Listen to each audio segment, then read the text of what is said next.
continuing on our Chazorah of the 13 Midos of Hashem. Maybe we'll finish it today. And then we'll get on to the real challenge of Perek Sheni. We'll go and encounter waters that are not usually approached. Something new. So the Midah Chamishis, if you can follow along if you have a Tomer Devorah. The Midah HaChamishis is like Hechazik La'ad Apai, that Hashem doesn't hold His anger forever. Remember, I don't want to go through the whole shir again, but I just want to get the synopsis of it. Like Hechazik La'ad Apai means that HaKadosh Baruch Hu, even if He does get angry, we find throughout history that Hashem has gotten angry here and there. Something like the Babel or Sodom or the Vayicharaf Hashem. We find such things by the Egel, by the Meraglim, we find anger. But Lehechzik La'adapai, Micha Novi pointed out that anger is not an everlasting anger. Everything about Hashem is eternal except for His anger. The anger is not an eternal thing.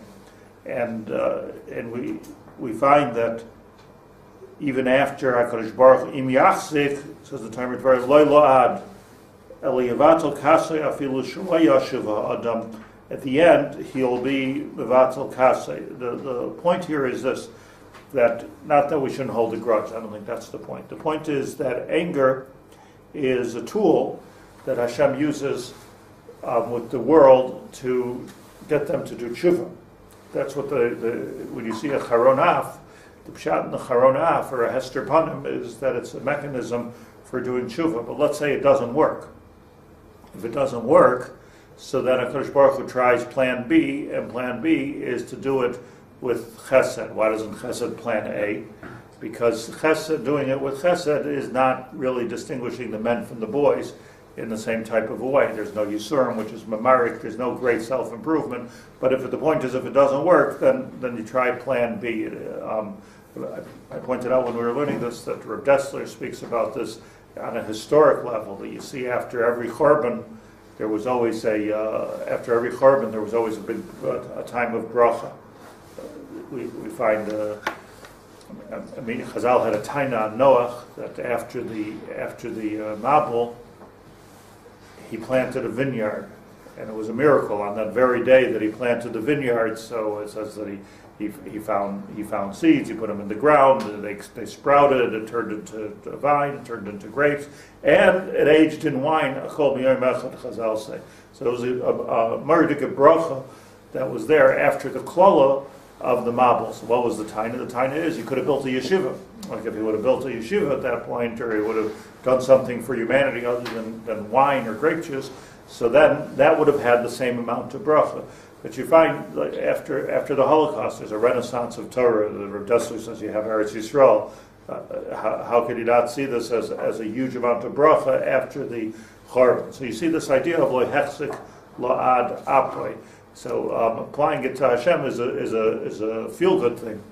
Lehechzik La'ad Apai. Applying it to ourselves is a challenge because when we're angry, so we like to stay angry. We kind of almost force ourselves to stay angry. We remind ourselves what we were angry about, so I don't feel stupid about being angry.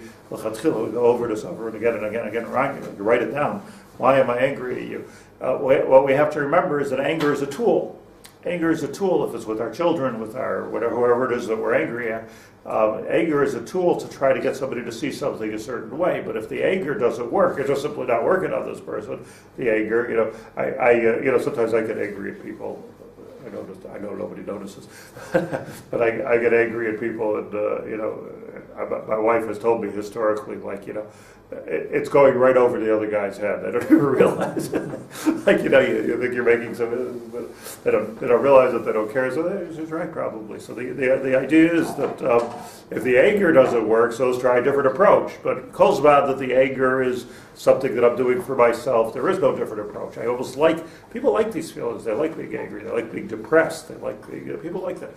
Feels there's a certain redemption and a certain lack of responsibility. It's a vacation. Being depressed is a bit of a vacation. There's no avoda. Being angry is a good outlet. That's why people do it. I was driving with somebody the other day. It was unbelievable. Like, we talk about road rage. Like, I just like everybody else on the road was a mamzer. And I'm it's just like you need a therapist. Like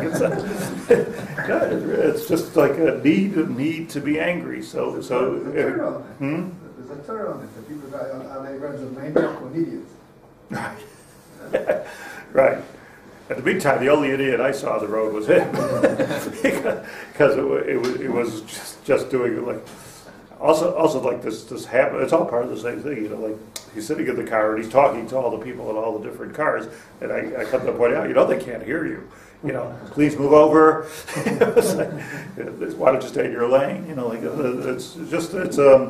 it's a personal, you know, it's a personal thing. So the chap over here is, getting back to anger, is that the anger has to be not something which is for me and making me feel good and validating me. The anger is a tool.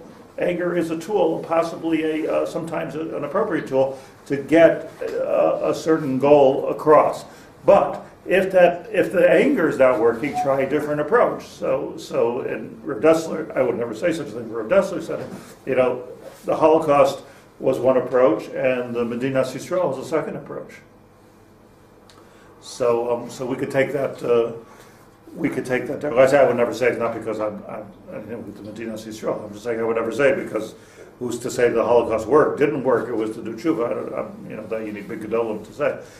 But that's what he says. So that's lahachzik la'ad apai. The midah 6 is ki chafetz chesed hu.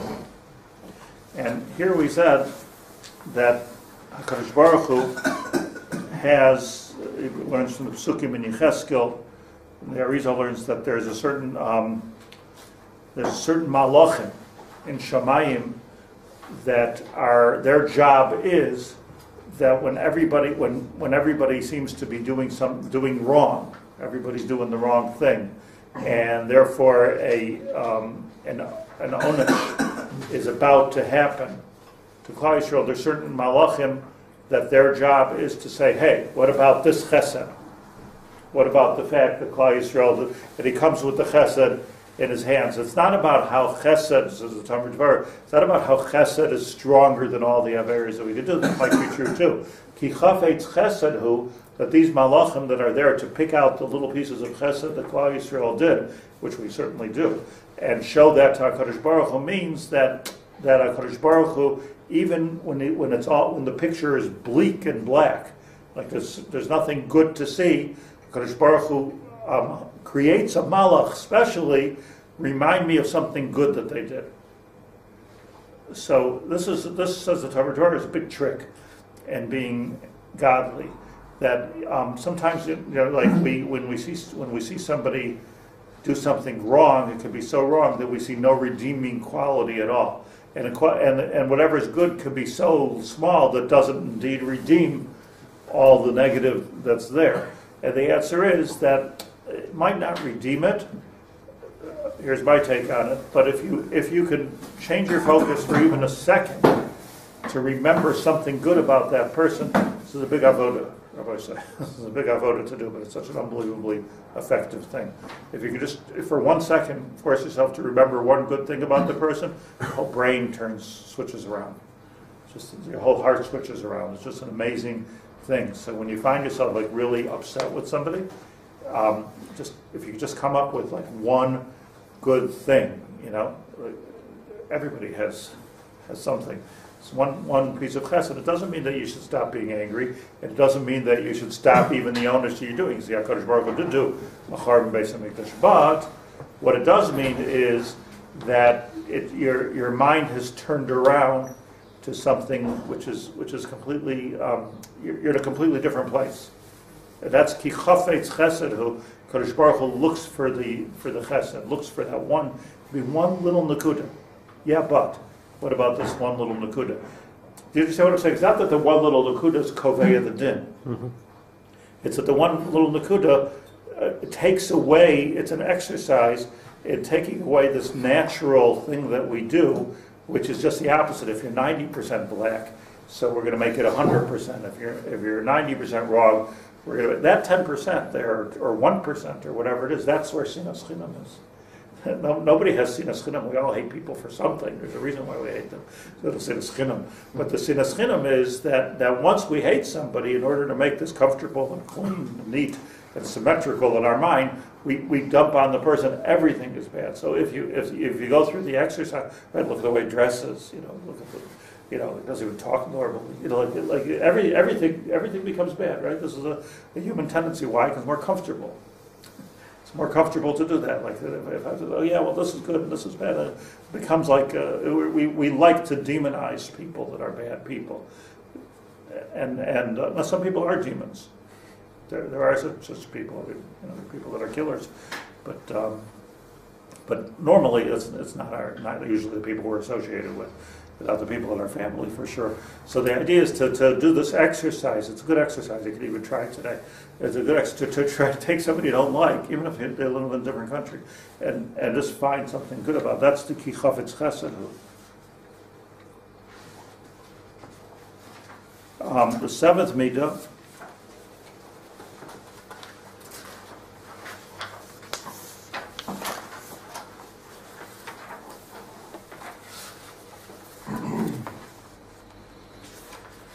is Yoshuv Yirachamenu.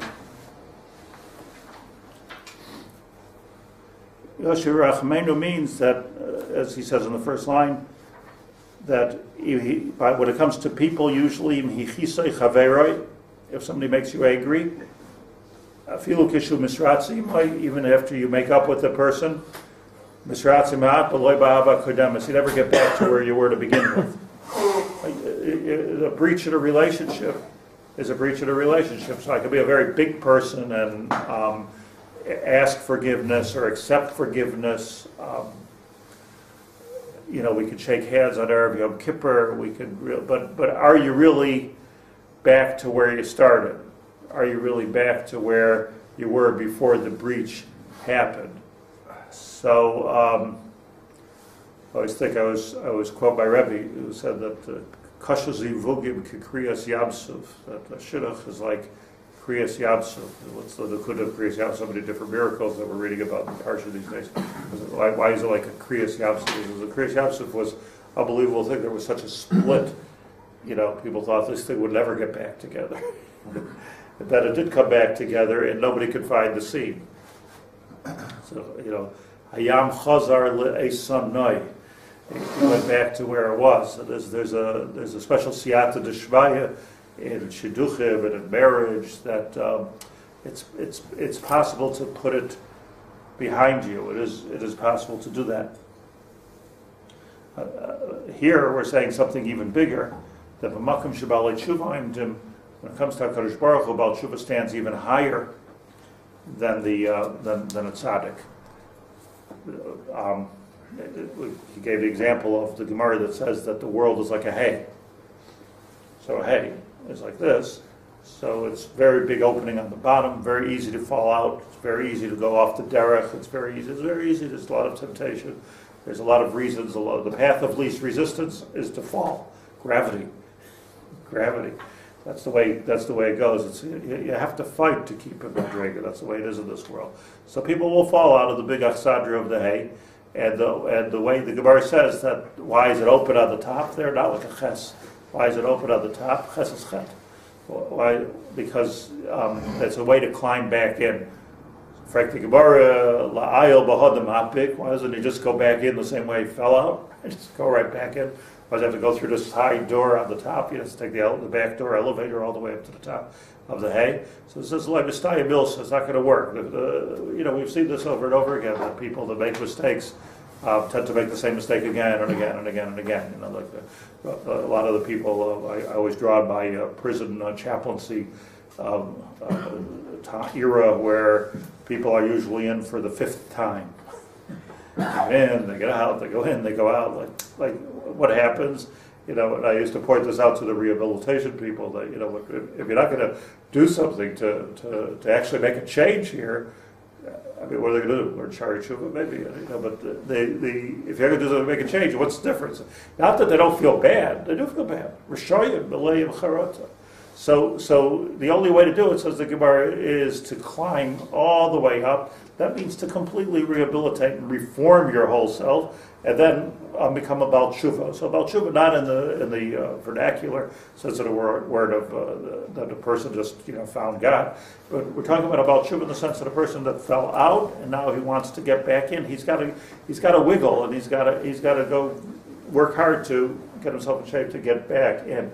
So it says the Tomer Devorah that when you get back in, that's you're not there on the bottom floor where you went out. You're all the way up on top. It comes out that these Baalei Tshuva are God's best friends. They're right there on top of the hay. So v'makom shebalei tshuva, the tzadikim gibur b'nei b'chol olav. Tzadikim are dotted throughout the hay. Baal Tshuva is all the way up on top. Why? Because of the work that he did. So when we talk about Yashuv Yirachamenu and the Beit Elul Chaver, says it's not just about accept the person's forgiveness. Halavai, we would really accept the person's forgiveness. I find that people seem to make up with each other, but then as soon as something comes up, it all comes back again. So did you make up? This should be theoretically something new. We're past that, right? But are we really past it? No. It's hard to get past things. When somebody hurts you, it's hard to get past things unless you're really Mechila Gebura. But second, Yashuv Yirachamenu, this is an arbit, this is an avoda, to be able to realize that this is a different person. This is a changed person, if there's really tshuva. And to accept that. So it's not about just not holding a grudge, it's about being able to recognize that, look, a person has made a huge change to be able to do what he's doing right now. Even, by the way, the act of asking forgiveness is huge. I mean, that in itself is but sometimes people do it. They're uncomfortable asking mechila, so they just run around there Yom Kippur, So that's just a way of doing it. That's a way of not doing it. But to actually go and to talk to somebody and say, look, I really did something wrong here. I mean, if we did something wrong, to actually do that itself is such a very deep act of tshuva. Just to be able to do that. So now it becomes, if you're the one who's being asked mechila, which I find to be a very uncomfortable position. So now the question is, can I really be moichel? Somebody asked famously, I think, or somebody asked Rabbi Yaacov Haber, famous mashgiach. Somebody asked him for mechila for speaking lashon hara about him. So I asked him mechila, so Rabbi didn't answer him. So he said, I'm asking mechila. So Rabbi said, this is going to take me a couple of days. It's going to take me a couple of days. I mean, if you want, I could say, I'm moichel you. Yeah, no problem. But for me to do what I'm supposed to do and put you in a place where not only you're the same place where you were, if somebody talks lashon hara about you, it's very painful. It's very painful, especially generally speaking, who are the ones that talk lashon hara about us, the ones we do the most for. I think, I find it's an amazing phenomenon, that the people that we help the most, they somehow have something negative to say always, and do. But so it takes a couple of days. So that's the Mita Hashvis.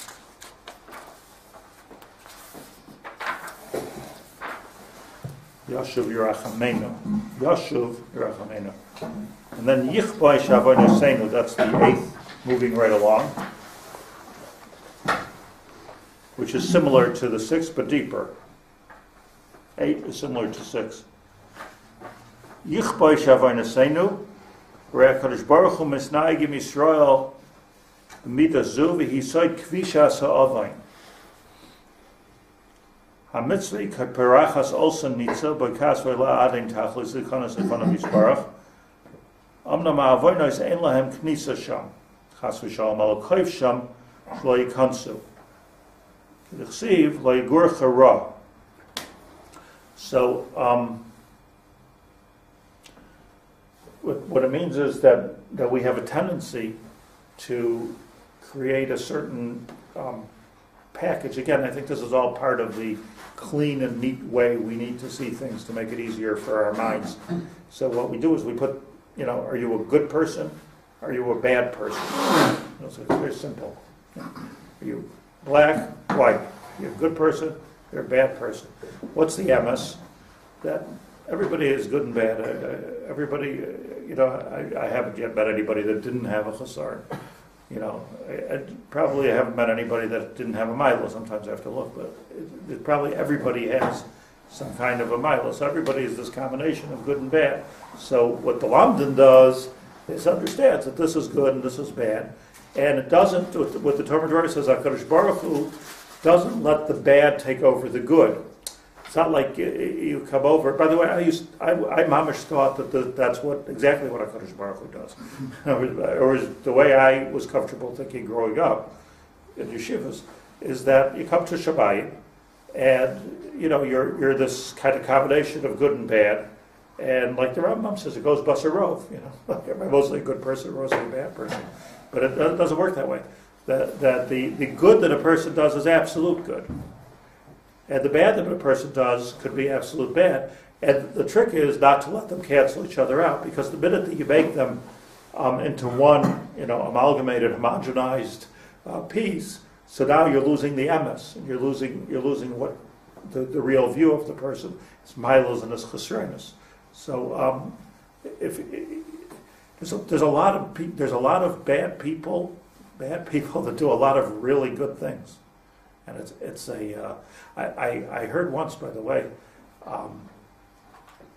there was a yeshiva bachram at the time of Rav and Cutler at the beginning of Lakewood. There was yeshiva bachram that they were, talking politics. People do talking politics. It was the founding of the state of Israel at that time, right after the Holocaust. So they were talking about a bunch of yeshiva bachram. These were Rav original talmidim, were extremely chashuv people. They were extremely chashuv people. But most of them went on to become Gadol. So the 20-30 that he had at the time. So they were talking about Ben Gurion, like the secular aspect of Ben Gurion. It was at a Shashudis or something. And Rav said, Rav was a Kadoi, Rav Cutler. He was a Kadoi. And he was very anti, actually, the secular Zionism. But he made a statement that, I heard this, by the way, from not less than Rav Yaacov Haber, who was also Kadoi. So he said, he was saying this over, he said that Rav said, Lastem gemacht. That was his loss. Let him be. Let him be. He's doing good things for the Jewish people. Let him be.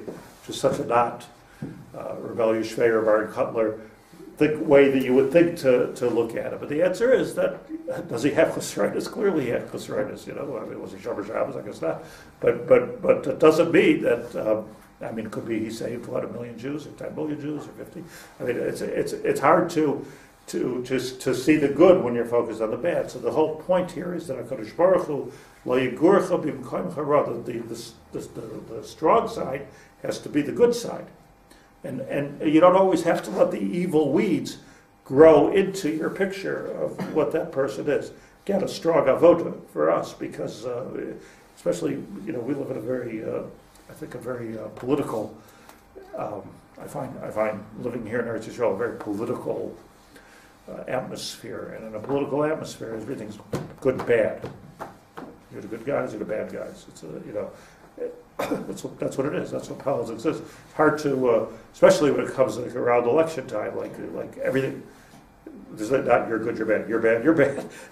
Everybody's bad. So it's very difficult from a ruchnius point of view to survive this kind of a thing. So we have to understand that even the people that are so-called bad do a lot of good. It's like it's a nice thing to remember here and there. Kal v'chomer when it comes to our own friends and neighbors. There's a lot of good done. What do you want to say, Penny? Just the translation is let them continue doing their thing. What do you mean? What the Rabbi said. Let them gemacht. Let them do. That means no, leave them alone. I just mean yeah. What do you mean let them? Do we have the koach to make Ben Gurion Shomer Shabbos? But just like by criticizing, you're not doing anything, and he's doing. I'm not Rabbi and I'm not Rav Yaacov, but it's hard to know why Hashem put certain people in the world. I'm not saying that good. Not saying what I mean. What I mean is it's like it's very difficult. my wife has an uncle who was the head of the joint distribution during the war. So I don't know if you know the history that the Vadhat Solo, which was run mostly by the Gedolim, were at political war with the joint distribution, and a lot of the tension was that who knows who's right, who's wrong, but a lot of the tension was that where the Vadhat Solo was doing bribes and paying people off to save Jews. There were thousands of dollars at that time to save one Jew, or to save one Rebbe, or one Rosh Yeshiva, or one family to get them out. So they were sending chocolate bars to Nazis, and the joint wouldn't pay off politicians. They didn't want to do anything which was illegal at all, because that would jeopardize their standing with the government and with the United States government and all the different governments they were dealing with. So if you look at this now, 60 years later, you say, you know what? You need people to do this. You need people to do that. We really need two kinds of people. But at the time, right? But at the time, so now it's a book, and it's a story that hardly anybody knows. Then it was like, wow, how can you do this? Everybody was criticizing each other, calling each other Rishayim. Nothing less than calling each other Rishayim. Then the previous Lubavitch Rebbe, the Rayatz. So he had a whole different shita. This made him like his Rabbi and Lubavitch, and Soloveitchik got involved. It was like a big deal. When you look back in history, I'm just like a chacham Kabbalah to say. You look back in history, it is everything. Let's think about everybody's doing the right thing. But I once met a real another wasn't rebellious, right? But a real Litvish yeshiva shegadol, and I said to him that my wife's uncle was so and so, because he was asking about the family. So he was the head of the joint distribution director. So a hero in that world. He was a hero. There's books written about him. So this Rosh Yeshiva told me, oh, him, Joe. He's thinking. He says, I would say he saved 300,000 lives. It was a calculation in his head. This is somebody who was there. He must have saved 300,000 lives. Okay, so that's not bad. I mean, how many people saved one life? I mean, 300,000 Jewish lives. So what does HaKadosh Baruch Hu do with the fact that he wasn't Shomer Shabbos? I mean, I don't know. This is really our business. So here the midah is. There is the midah of Yichmai Shavar Neseinu. So lo yigurch l'makaro. At least in our minds, if we're able to. You're not making a shidduch with the guy. If you're able to, so look at the good, and don't let the bad cancel out the good, because there's so much good that's there. It's not only is it an exercise, but it's counter culture to a certain extent, because it does do the opposite. Don't look at the good. Like there's a tendency. Don't look at the good. Should it make a difference if a person is doing bad, say, between Adam L'Makam versus Adam L'Chaber? Like if a person is hurting other people, but he's nice to his mother, like the mafia guys. Should there be a distinction? I mean, not that we can decide to make a distinction, or does it? Should my logic says that there's a distinction, because there the problem is in one. The confusion is in one area. Are you helping people? Are you hurting people? Right.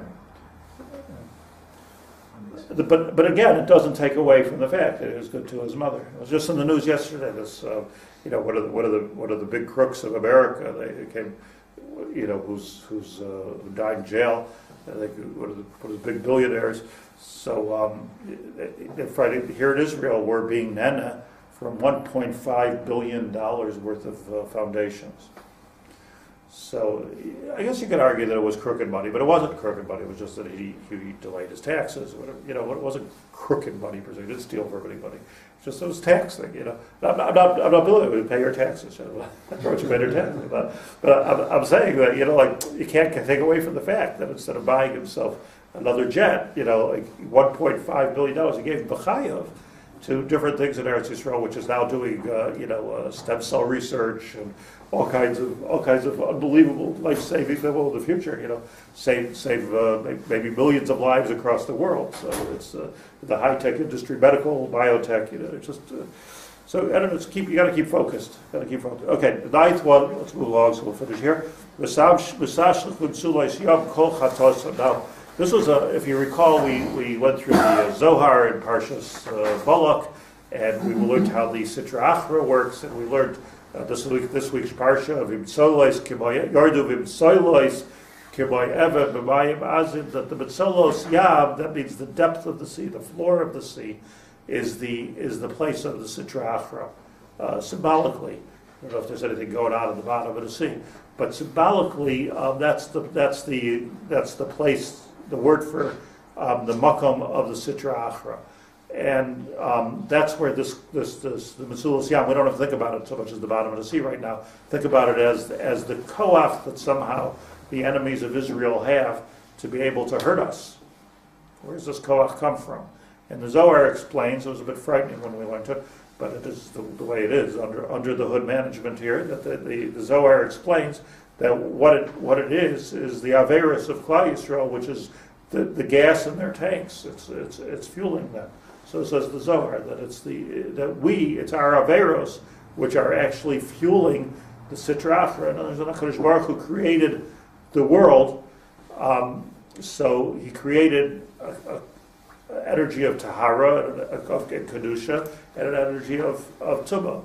That energy of Tumah is just as strong and a stronger energy than that energy of Kedusha. That's the way Hashem made the world, positive, negative. That's the way He made it. There's for whatever reason, Bechira Chavshis, Kabbalistic reasons, it works better. It'll work better if there's, it's like you read that everybody not only has cancer cells within their body, but if you don't, you can't live, because that's what's being ma'orer, the antibodies of these things to kill them. Now the disease cancer is when it goes chutz b'gidra, and the evil wins over the good. But the fact that there's this balance of good, if you take too much antibiotics and you need the stuff. So Hashem makes a Sitra Achra. It's the best I can do in understanding. Hashem makes a Sitra Achra. Sitra Achra will do what it does unless we do Averos. The Sitra Achra is there to destroy evil. So if we do Averos, comes the Sitra Achra, and it works right on us. So our Averos are fueling the Sitra Achra. So explain the Zohar. We learned it together. When we do tshuva, so now the Averos have a changed component to them, a changed chemical component to them, and now, as the Zohar says, and the Goyim don't even realize this. The Sitra Achra doesn't even realize this, so they're taking the Averos, but it's imploding within. It's killing them. So the tshuva, it's a trick. They're taking the Averos. Good, more Averos coming. Here comes more Averos down to the bottom of the sea, right? And more Averos. Now these Averos, though, are full of tshuva. So those Averos became schuyos for Klal Yisrael. That was doidos nasa k'schuyos. So once the Averos become schuyos, they destruct the Sitra Achra itself, which is trying to destroy us. So said the Zohar. That's the mechanism of the sashluch v'imsulais yam kol chatosam. The limud is simple. That's very deep and complicated. The limud is very simple yet profound, and that is that if somebody is indeed hurting us, and then they do tshuva, so what we have to say is that the hurt itself has to turn into something positive. In other words, the part of this whole circle process that we're focusing on now is that this doinos nasik is schuyos, and how important that is, not just for me, but the entire world. If a person asks you forgiveness, so it's not just, yes, I forgive you, and really forgive the person, but it's something more than that, that it actually turns into something which is positive and joins in your army. Ezu gibor hakovesh es yitzra. You don't take the Eitzahar and kill it, you're kovesh, and bring it to your side. Now this becomes something which actually works for you. You take the kochos. I think when Rabbi Yochanan and Reish Lakish first met on the banks of the Jordan, so they were arguing with each other. They were chepping each other. Reish Lakish, was making fun of a rabbi, but it ended up marrying Rabbi Yochanan's sister. The point is that Rabbi Yochanan, he did tshuva, ala makom, meaning such an ishiyut like Rabbi Yochanan. They say anybody about Rabbi Yochanan did tshuva. That's what it says. Rabbi Yochanan was such an ishiyut. He happened to meet Reish Lakish. Reish Lakish was an extremely powerful mafia guy. You know, like that's what he was. He was the Reish Lakish, the head of the bandits. He did tshuva. He became Rabbi Yochanan's best friend. He became his chavrusa. But here's the interesting thing about Reish Lakish and Rabbi Yochanan. When Reish Lakish died, the Gemara says Rabbi Yochanan lost his mind because he was his chavrusa, and anything Rabbi Yochanan would say, Reish Lakish would ask him questions and questions and questions and shlag him up. So when he lost that stimulation, so Rabbi Yochanan became senile. He said, "Oy chavrusa, oy misusa." Here's an interesting thing. I don't know if any of the Svarim say it. I'm saying it. You heard it here. That this mita that Reish Lakish had of constantly championing Rabbi Yochanan and asking him questions and being the I don't want to call it the devil's advocate, but the other side advocate, other than the devil is an advocate, but the taking the other side. That was Reish Lakish before he was from. That was what Reish Lakish was doing. So what did Rabbi Yochanan do? He took that mito, which was so like, oh, I got to go to the yard. That guy's there again. You know, you can't even take a swim without this guy. These people bothering me. You know, he took it, he turned it around, and he turned it to something that he couldn't even live without. So, but it was the same mita of Reish Lakish. The mita didn't change, except that he went from doing it as a Rasha to doing it as a tzaddik. So he took the mita, and Rabbi Yochanan went from being something that was hateful to something which he couldn't live without. Amazing shot. And I think that's what we need to do with the people that sometimes hurt us, is we have to just turn it around and make it into our friends. The 10th mita is Titein Emes Yaakov. And we talked about the mita of Tiferes. Yaakov is the mita of Tiferes. Emes is the mita of Tiferes. Aleph, Mem, Tov. Aleph is from one side. Tov is from the opposite side. Mem is in the middle. So this is what's called Tiferes. Chesed, Gevura, Tiferes. Sometimes you have somebody that goes just with Chesed, and to him we have to say, boundaries. Like there has to be some boundaries here. Can't just be hefker. Sometimes somebody who's too much boundary, like too much gevura. Everything is did. No, sorry, it's wrong. It's not acceptable, not tolerable. So too much did is also no good. So if we're talking about the Avos, Avraham and Yitzchak, so comes Yaakov and Tiferes Yaakov. So Yaakov takes it and he does Hamtaket Hadinim. The right is always Chesed, the left is always gevura. You have to Hamtaket Hadinim. When you put your two hands together, that's why you're supposed to daven like this, two hands together. That's Hamtakas Hadinim. You're taking the din and you're giving it mituk. Hamtakas Hadinim. You're sweetening the din. Out comes Tiferes. So there's a way to look at people, says the Tomer Devorah, where even if they're doing something wrong, clearly, but there's a piece of chesed in there. In other words, my din has to always be Ma'urav b'chesed. We spoke about, just to remind you, we spoke about Yashar, Asisos HaYashar v'Hatov. And, what does straight mean? So straight is the Kav. Because if you look at the Kabbalistic chart, so you have the Keser, which is on top, the Chesed Gvura, the Tiferes, which is in the middle, and then Yisod, and then Malchus. So the Kav HaYashar is through the middle. So when the Rambam says something like you should always walk in the middle road, he's not talking about walking, a little bit fro, but not too fro. That's not what he means. He means to say the middle road is that the extremities that we're prone to naturally have to be tempered. And the way to temper, losing your temper, means that I'm losing that which is my control over my kas. So because if I have gevura and I don't have chesed, I'm untempered. So I lost my temper. So the idea is to always recalibrate ourselves to be in the middle of Tiferes. So it means when you're dealing with somebody who's really hurt you, it means that sometimes it takes a day or two. You have to take a step back and just take a look at the whole, make sure that you're in shape to be judging the situation correctly, because we fly off the handle and we lose our temper. We're noite l'tzad hagvura. Or sometimes, here's the interesting thing, ha'ava b'kalkelas as hashura. Right? So there is the shura.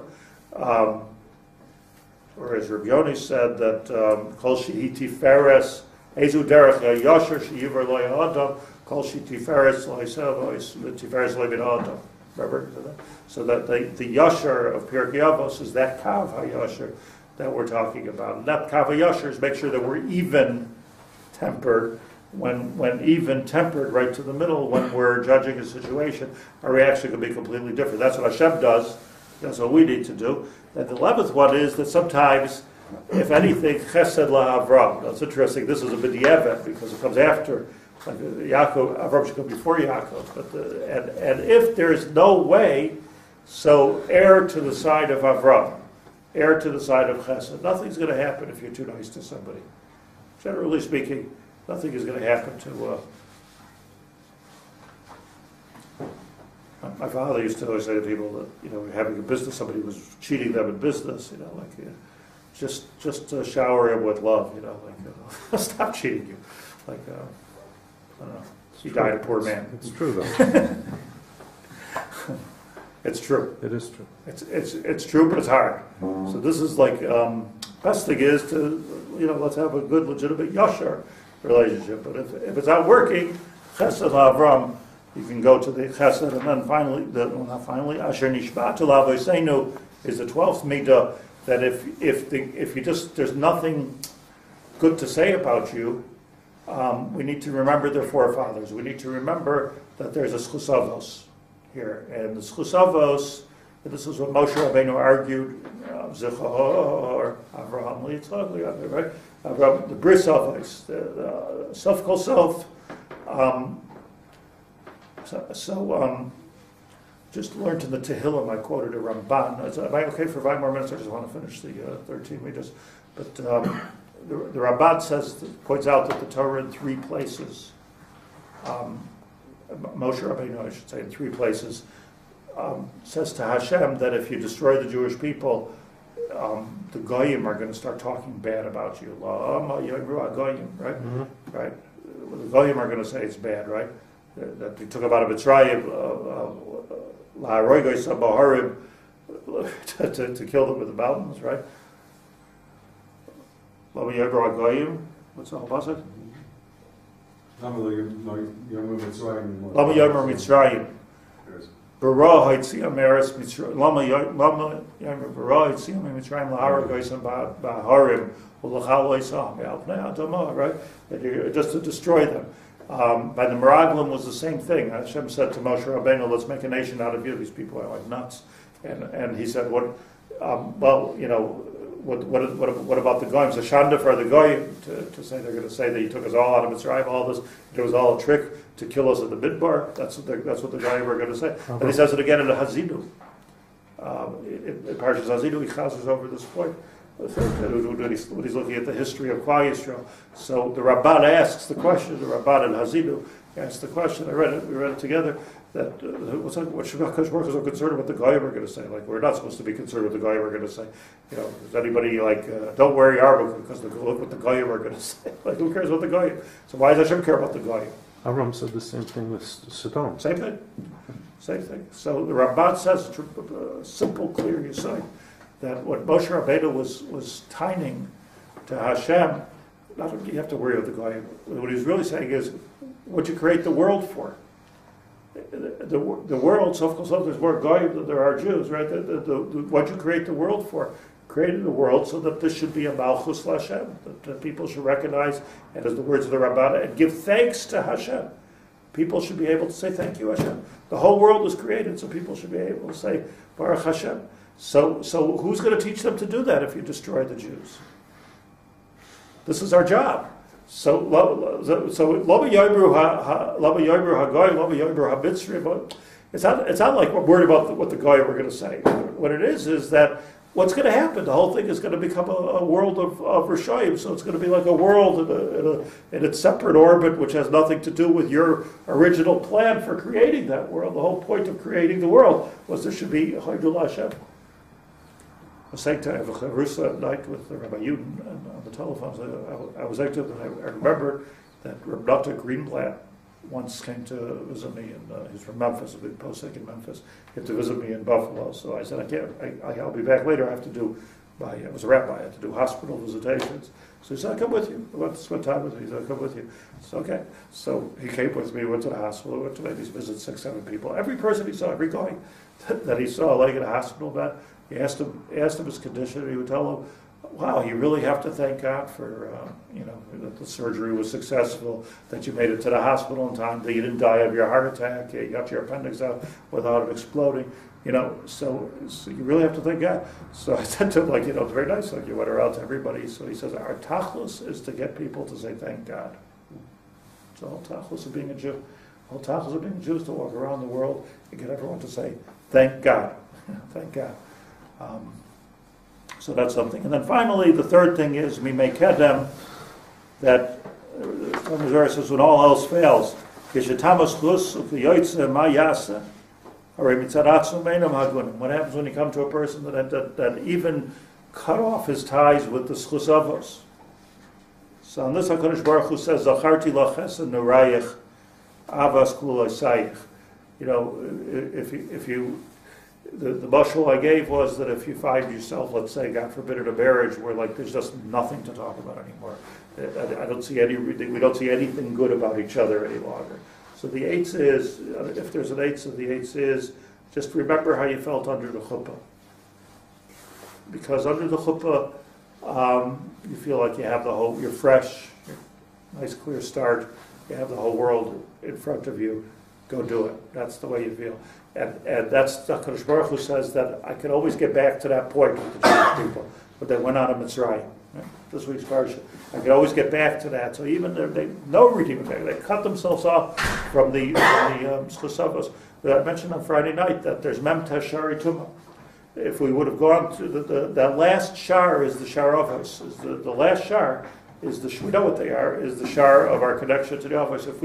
If we God forbid we intermarry, like completely cut yourself off, so what's there left? So the answer is that zacharti lo chesed norayich, that there is still something there which can come back, and that will grow back. It's organic. The seed is not gone yet, and that's what we have to remember when we're dealing with people. That even if it's the worst person in the world, no redeeming people in Klal Yisrael. Anyways, let's stick to Klal Yisrael for this one. There's something there at the beginning. That means there was something in there somewhere, and you just to know that is to try to get back the seed. So what I think Rabbi Yerucham used to always tell people, when you have a hard time with somebody, try to get a hold of one of their baby pictures and look how cute they used to be. Yeah. It'll give you a whole different look if I imagine you with shorts and a sailor suit.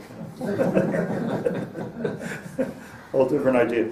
All right, so we should be zocha to. By the way, this is not an easy limud. It's not easy learning, and it's not easy to internalize and to act upon. But so, kol kavod that you made it through the whole 13. But now it gets even to be more fun in Perek Sheni. So Mir Tashem will start.